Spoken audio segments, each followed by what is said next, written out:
मालेगाव तालुका पोलिसांची धडक कारवाई। गावठी दारूची हातभट्टी केली उद्ध्वस्त।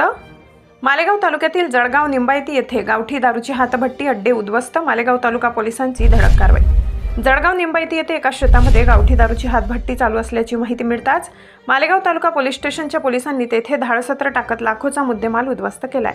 यावेळी अप्पर पोलीस अधीक्षक अनिकेत भारती यांच्या मार्गदर्शनाखाली तालुका पोलीस स्टेशनचे पोलीस निरीक्षक खताळ साहेब यांच्या सूचनेनुसार तालुका पोलिसांनी धडक कारवाई केली आहे। S9 TV प्रतिनिधी गणेश शिंदे, मालेगाव।